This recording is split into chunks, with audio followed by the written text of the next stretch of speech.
ಆಜಿ ಮಸಾಲ. ಎಂತ ಅಡಿಗೆಯ ರುಚಿಯಾಗೋ ರಹಸ್ಯವು 20 ರೂಪಾಯಿ. ಮಂಡ್ಯ ಜಿಲ್ಲೆಯಲ್ಲಿ ಮತ್ತೆ ಕಾವೇರಿಯ ಕಿಚ್ಚು ಕಾವೇರ್ತಾ ಇದೆ. ಕಾವೇರಿಗಾಗಿ ಮಣ್ಣು ತಿಂದು ರೈತರಿಂದ ವಿಭಿನ್ನವಾದಂತ ಪ್ರತಿಭಟನೆಯನ್ನ ನಡೆಸಲಾಗಿದೆ. ಸಿಡಬ್ಲ್ಯೂಎಂಎ ಆದೇಶ, ಸುಪ್ರೀಂ ಕೋರ್ಟ್ ಸೂಚನೆಯ ಹಿನ್ನೆಲೆ ರೈತರ ಆಕ್ರೋಶ ಭುಗಿಲೆದ್ದಿದೆ.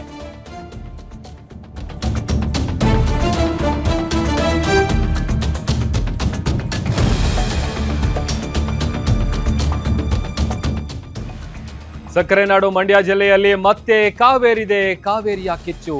ಕಾವೇರಿ ನೀರಿಗಾಗಿ ಮಣ್ಣು ತಿಂದು ರೈತರು ವಿಭಿನ್ನವಾದಂತಹ ಹೋರಾಟವನ್ನ ನಡೆಸಿದ್ದಾರೆ.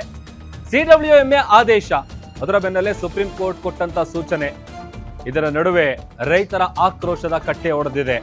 ರೈತರ ಬಾಯಿಗೆ ಮಣ್ಣು ಅಂತ ಮಣ್ಣು ತಿಂದು ವಿಭಿನ್ನವಾದಂತ ಪ್ರತಿಭಟನೆಯನ್ನ ಮಾಡಿದ್ದಾರೆ ಅನ್ನದಾತರು. ಮಂಡ್ಯದ ವಿಶ್ವೇಶ್ವರಯ್ಯ ಪ್ರತಿಮೆಯ ಬಳಿ ಈ ಒಂದು ಪ್ರತಿಭಟನೆ ನಡೆದಿದೆ.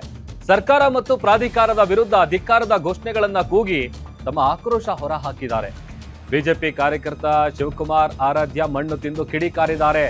ತಮಿಳುನಾಡಿಗೆ ಕದ್ದು ಮುಚ್ಚಿ ನೀರು ಬಿಡಲಾಗ್ತಾ ಇದೆ ಅನ್ನುವಂತ ಆರೋಪ ಕೂಡ ಮಾಡಿದ್ದಾರೆ. ಯಾವುದೇ ಕಾರಣಕ್ಕೂ ತಮಿಳುನಾಡಿಗೆ ನೀರನ್ನ ಬಿಡಬಾರದು ಅಂತ ಈ ಮೂಲಕ ಸರ್ಕಾರಕ್ಕೆ ಎಚ್ಚರಿಸಿದ್ದಾರೆ.